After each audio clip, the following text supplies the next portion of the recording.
안녕하세요. 저는 김수연입니다. 지금부터 제 이야기를 들려드릴게요. 결혼을 앞둔 나는 설렘보다는 불안감이 더 컸다. 준호가 신혼집 보증금을 마련하겠다던 약속을 지키지 못했기 때문이다. 어떻게 된 거야? 분명히 너가 준비한다고 했잖아. 준호는 미안하다는 말만 반복했다. 결국 우리 부모님이 나서주셨다. 2억 원이라는 큰 돈이었다. 살림살이도 마찬가지였다. 냉장고부터 세탁기, 침대까지 모든 것을 친정에서 준비해 주셨다. 심지어 예단 비용까지. 우리 딸 시집 보내는데 이 정도는 해줘야지. 어머니의 말씀이 고마우면서도 한편으론 준호에게 실망감이 컸다. 결혼 준비 기간 동안 준호는 변명만 늘어놓았다. 미안해, 회사 상황이 안 좋아서. 다음에 꼭 보상해 줄게. 그때는 진심으로 미안해하는 것 같아서 이해하려고 했다. 사랑한다면 이런 것쯤은 넘어갈 수 있다고 생각했다. 하지만 시댁과 첫 만남에서부터 뭔가 이상했다. 정성스럽게 준비한 음식을 들고 갔는데도 냉담한 반응이었다. 안녕하세요. 수연입니다. 인사를 드렸는데 시어머니와 시누이는 쳐다보지도 않았다. 어색한 침묵만 흘렀다. 집으로 돌아와서 준호에게 물었다. 왜 인사를 받아주지 않으시는 거야? 우리 집 문화가 그래. 쳐다보는 게 인사야. 그 순간 뭔가 잘못됐다는 느낌이 들었다. 하지만 곧 결혼할 사이라 크게 문제 삼지 않았다. 시댁에서 내가 가져간 음식은 맛있게 드셨다. 하지만 나에게 같이 먹자는 말씀은 한마디도 없었다. 혼자 서서 지켜보기만 했다. 시누이 미영 씨는 예단 금액을 물어봤다. 얼마나 준비했어? 500만 원 정도요. 겨우 그뿐이야? 요즘 시대에? 얼굴이 화끈거렸다. 적지 않은 금액이라고 생각했는데 비웃음을 당했다. 그날 밤 준호와 심각한 대화를 나눴다. 내 가족들이 나를 좀 어렵게 생각하시는 것 같아. 시간이 지나면 괜찮아질 거야. 처음이라 그래. 준호의 말을 믿고 싶었다. 하지만 마음 한구석에는 불안감이 자리 잡았다. 결혼을 앞두고 이런 일들이 생기니 앞으로가 걱정됐다. 그래도 사랑하는 사람과 함께할 미래를 생각하며 마음을 다잡았다. 드디어 결혼식 당일이 됐다. 새하얀 드레스를 입고 거울 앞에 섰을 때 가슴이 두근거렸다. 오늘부터 새로운 인생이 시작되는구나. 하지만 기쁨도 잠깐 예상치 못한 일이 벌어졌다. 식이 끝나고 하객들과 인사를 나누고 있을 때였다. 시어머니가 내게 다가왔다. 수연아, 잠깐만. 무슨 말씀을 하시려나 했는데 볼펜과 메모지를 내밀었다. 계좌번호 적어라. 이제 너희도 생활비 보태야지. 순간 귀를 의심했다. 결혼식 당일에 며느리에게 생활비를 요구한다고? 예. 매월 얼마씩 보내야 하는 거 몰라. 어른 모시고 사는데. 주변에 사람들이 있어서 큰 소리를 낼 수도 없었다. 손이 떨리면서 계좌번호를 적었다. 실반지 하나 못 받았는데. 작게 중얼거렸지만 시어머니는 들은 척도 않았다. 돈이라도 주시는 줄 알았는데 오히려 달라고 하시니 당황스러웠다. 이게 정상인가 싶었다. 준호를 찾아가 상황을 설명했다. 엄마가 뭐라고 하셨어? 생활비를 보내라고 하시던데? 아, 그거 우리 집 문화야. 신경 쓰지 마. 또 그런 식으로 넘어가려고 했다. 화가 났지만 결혼식 당일이라 참았다. 신혼여행을 가서도 마음이 편하지 않았다. 아름다운 풍경 앞에서도 시어머니 생각만 났다. 준호야, 정말 매달 보내야 하는 거야? 조금씩만 보내면 돼. 부담 갖지 마. 신혼여행에서 돌아온 후 첫 달부터 30만 원을 보냈다. 적지 않은 금액이었다. 시댁에서는 당연하다는 반응이었다. 고맙다는 인사도 없었다. 이게 정말 정상적인 시댁인가? 의문이 들기 시작했다. 다른 친구들에게 물어보니 이런 경우는 드물다고 했다. 결혼 초기부터 벌써 이런 일들이 생기니 앞으로가 막막했다. 하지만 신혼이니까 참고 적응해 보자고 생각했다. 준호는 여전히 미안해하는 기색도 없었다. 오히려 당연하다는 듯 행동했다. 우리 가족이니까 이해해줘. 그 말이 더욱 상처가 됐다. 나는 진짜 가족이 아닌 건가? 신혼생활을 시작하면서 준호의 진짜 모습을 알게 됐다. 집에서의 그는 완전히 다른 사람이었다. 마트에서 장을 보고 와서 냉장고에 넣는데 이상했다. 과자나 좋은 음식들이 높은 선반에 숨겨져 있었다. 이게 뭐야? 물어보니까 준호는 당황했다. 아, 그냥 정리한 거야. 며칠 후 진실을 알았다. 내가 친구들과 약속이 있어서 나갔을 때였다. 집에 돌아오니 소고기 냄새가 났다. 뭐 해 먹었어? 그냥 라면. 하지만 싱크대에는 소고기 포장지가 있었다. 냉장고를 확인해 보니 내가 사둔 한우가 없어졌다. 왜 혼자 먹었어? 같이 먹으면 안 되나? 미안. 그냥 갑자기 먹고 싶어서. 이런 일이 한두 번이 아니었다. 좋은 과자나 음료수를 사다 놓으면 어느새 사라져 있었다. 우리 부부잖아. 왜 혼자만 먹어? 습관이야. 고칠게. 하지만 고쳐지지 않았다. 오히려 더 교묘해졌다. 어느 날은 내가 좋아하는 초콜릿을 샀다. 다음 날 먹으려고 했는데 없었다. 초콜릿 봤어? 뭔 초콜릿? 어제 산 거. 몰라. 안 봤는데? 나중에 준호 서랍에서 빈 포장지를 발견했다. 거짓말까지 했다는 게 믿어지지 않았다. 왜 거짓말해? 여기 포장지 있잖아. 아, 깜빡했네. 미안. 미안하다는 말만 반복했다. 진심으로 반성하는 것 같지는 않았다. 더 충격적인 건 평소 행동이었다.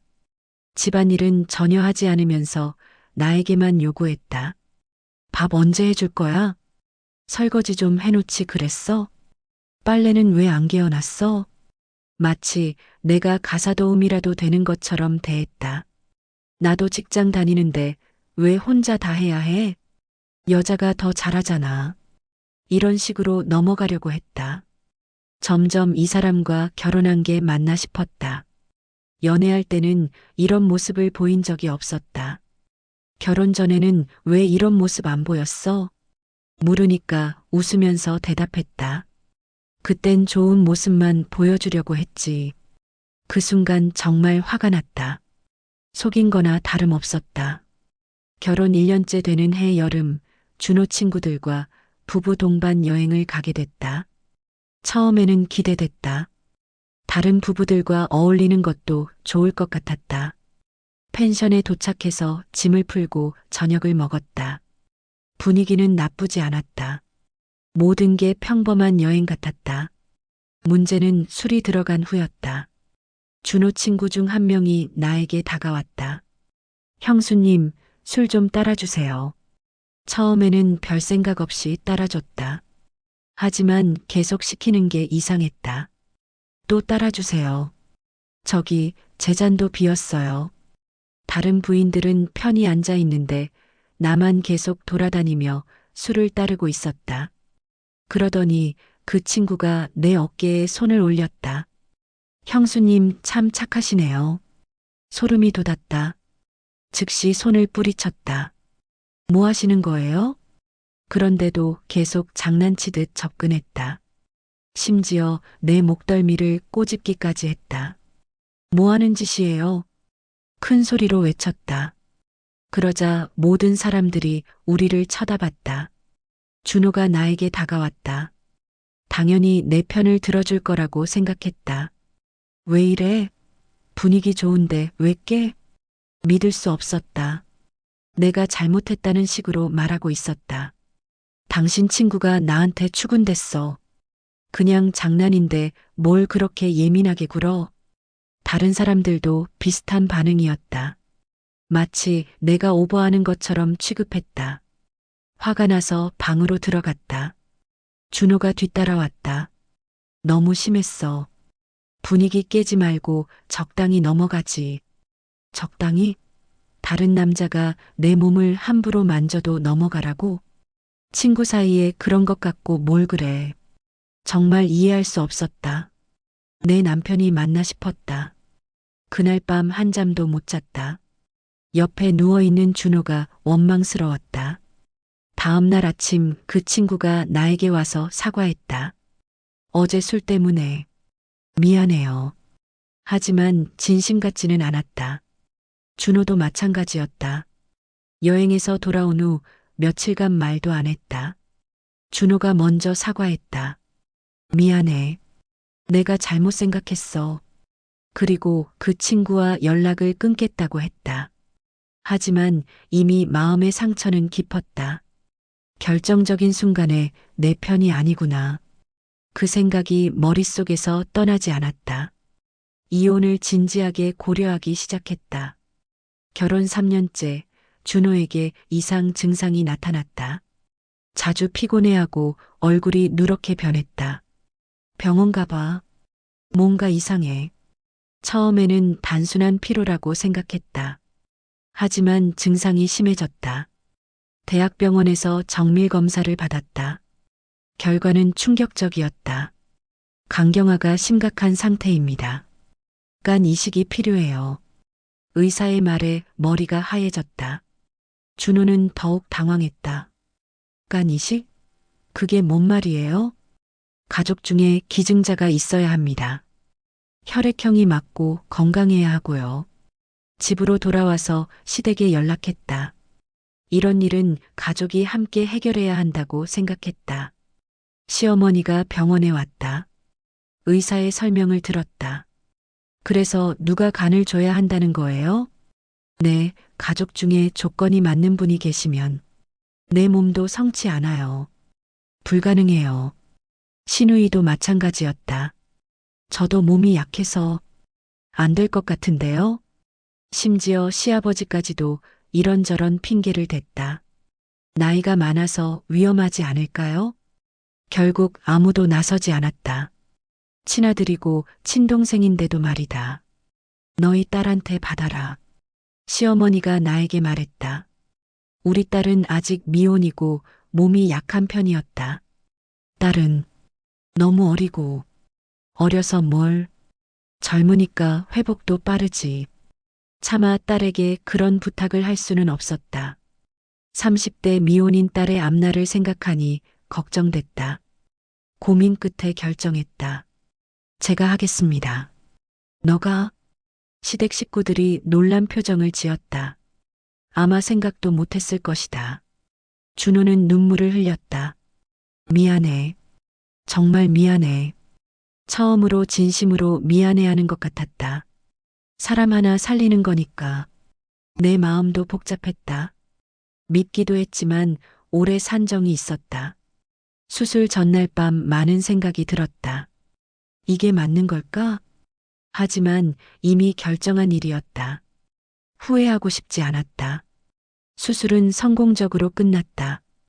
다행히 둘 다 건강했다. 그런데 회복 과정에서 또 다른 문제가 생겼다.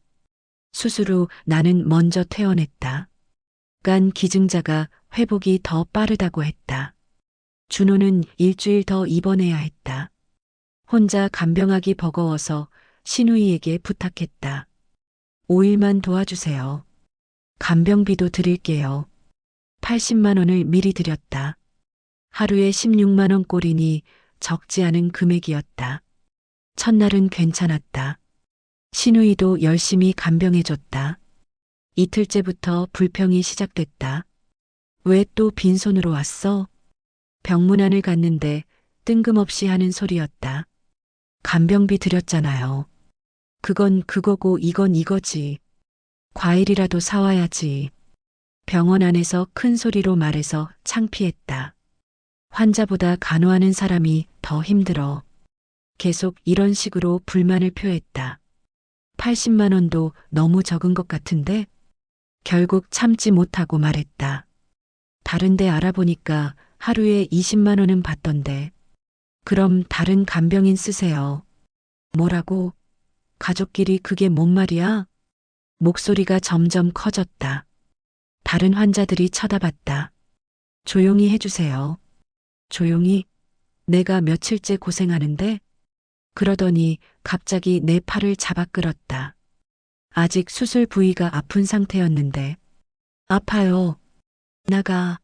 지금 당장 나가. 병실 밖으로 끌려나갔다. 몸이 휘청거렸다. 준호는 침대에 누워서 이 모든 걸 지켜보고 있었다. 그런데 아무 말도 안 했다. 무가당 과자만 먹고 있었다. 마치 TV나 보는 것처럼. 잘 가. 신우이가 나가면서 하는 말에 준호가 대답했다. 믿을 수 없었다. 방금 내가 모욕당하고 끌려나갔는데 왜 아무 말도 안 했어? 나중에 준호에게 따졌다. 나도 아픈데 어떻게 말려? 그래도 내 편은 들어줘야지. 너희끼리 싸우는 건데 내가 왜 끼어들어? 정말 한심했다. 내가 간까지 떼어줬는데 이런 대우를 받다니. 내가 수술해 준 건 알아? 고마워. 정말 고마워. 고맙다는 말만 할 뿐 행동으로는 보여주지 않았다. 결국 간병인을 따로 구했다. 며칠 더 비용이 들어갔다. 그때부터 마음에 담을 쌓였다. 준호를 볼 때마다 화가 났다. 준호가 퇴원한 후에도 관리가 필요했다. 의사가 영양 관리를 철저히 하라고 했다. 매일 몸에 좋은 음식을 해줬다. 전복죽, 삼계탕, 각종 나물 반찬까지. 고마워. 덕분에 빨리 회복되는 것 같아. 고맙다는 말은 했지만 당연하다는 듯 받아먹었다. 한 달 정도 지나니 몸이 많이 좋아졌다. 일상생활도 가능해졌다. 그런데 여전히 변한 게 없었다. 집안일은 전혀 안 했다. 이제 몸 좀 괜찮지? 설거지라도 해줘. 아직 무거운 건 들면 안 된다고 했어. 핑계만 늘어놓았다. 자기만 아픈 줄 알았다. 나도 수술 받았고 아직 완전히 회복되지 않은 상태였다. 하지만 아랑곳하지 않았다. 나도 수술했다고. 너는 괜찮잖아. 정말 이기적이었다. 자기 일만 생각했다. 시댁에서는 고마워하는 기색조차 없었다. 아들을 살려줬는데도 당연한 거 아니야? 남편인데. 시어머니의 말이었다. 당연하다니. 다른 가족들은 왜 안 했어요? 우리는 몸이 안 좋잖아. 이런 식으로 넘어가려고 했다. 점점 준호 얼굴을 보기 싫어졌다. 볼 때마다 화가 났다. 이 사람을 위해 내가 뭘 했는지 생각해보니 허무했다. 결혼 전부터 지금까지 내가 희생한 것들이 주마등처럼 지나갔다. 보증금, 살림살이, 예단, 생활비, 간 이식까지. 내가 뭘 위해 이렇게 살고 있지? 더 이상 참을 수 없었다. 한계에 다다랐다. 집 나갈 거야. 뭐라고? 별일도 아닌데 날 버리고 가려고? 별일도 아니라고? 정말 어이가 없었다. 별일이 아니라고? 그냥 넘어가면 될 일을 왜 이렇게 크게 만들어? 끝까지 자기가 잘못했다는 생각이 없었다. 짐을 쌌다. 많지 않았다. 대부분 준호나 시댁 것들이었다. 딸에게 연락했다. 엄마, 어디 가세요? 너랑 같이 살려고. 딸은 놀랐지만 반겼다. 혼자 사는 게 외로웠다고 했다. 작은 투룸 전세를 구했다. 친정 부모님이 도와주셨다. 괜찮겠니? 혼자서. 네, 괜찮을 것 같아요. 준호는 계속 연락했다. 집으로 돌아와. 내가 잘못했어. 이제 와서 잘못했다고? 너무 늦었다. 미안해. 다시 시작하자. 하지만 믿을 수 없었다. 돌아가봤자 똑같을 게 뻔했다. 딸과 함께 사는 생활은 평온했다. 서로 배려하며 살았다. 엄마, 요리 배워서 제가 해드릴게요. 딸이 집안일을 도와줬다. 준호와는 정반대였다. 준호는 가끔 찾아왔다. 언제까지 이럴 거야? 이혼하자는 건 아니지? 이혼도 생각해 볼게. 진짜 이혼을 고려하고 있었다. 더 이상 의미 없는 결혼이었다. 시댁에서도 연락이 왔다. 며느리가 그렇게 나올 줄 몰랐네. 여전히 내가 잘못했다는 투였다. 다시 생각해봐. 하지만 내 결심은 확고했다. 몇 달 후 변호사 사무실을 찾았다. 이혼 절차에 대해 상담받았다. 재산 분할이나 위자료 문제가 복잡할 수 있어요. 상관없어요. 그냥 자유로워지고 싶어요. 준호에게 이혼 의사를 정식으로 전했다. 정말 이혼하려고? 내가 그렇게 싫었어? 싫다기보다는 더 이상 함께할 이유를 못 찾겠어요. 준호는 울면서 매달렸다. 하지만 이미 마음은 정해졌다. 시댁에서는 난리가 났다. 시어머니가 직접 찾아왔다. 강까지 줘놓고 이럴 거야? 그래서 더 이상 받을 게 없잖아요. 냉정하게 대답했다. 내가 우리 아들 버리면 어떻게 살라고? 저도 제 인생을 살고 싶어요. 결국 조정이혼으로 진행됐다. 준호도 더 이상 붙잡지 않았다. 마지막 조정날 준호가 말했다. 미안했어. 정말 몰랐어. 이제 됐어요. 서로 잘 살아요. 법원을 나오는 길에 마음이 후련했다. 무거운 짐을 벗은 기분이었다. 딸이 마중 나와 있었다. 엄마, 수고하셨어요. 고마워. 이제 정말 새 출발이구나. 손을 잡고 집으로 향했다. 가벼운 발걸음이었다. 새로운 인생의 첫 페이지가 시작됐다. 이번에는 나를 위한 시간이었다. 아직 젊다. 다시 시작할 수 있다. 그렇게 생각하니 두렵지 않았다. 준호와의 7년은 아픈 기억이지만 교훈도 줬다. 다시는 나를 무시하는 사람과는 살지 않을 것이다. 딸과 함께 작은 카페를 차렸다. 손님들이 하나둘 늘어갔다. 사장님, 커피 정말 맛있어요. 고맙다는 인사를 받을 때마다 뿌듯했다.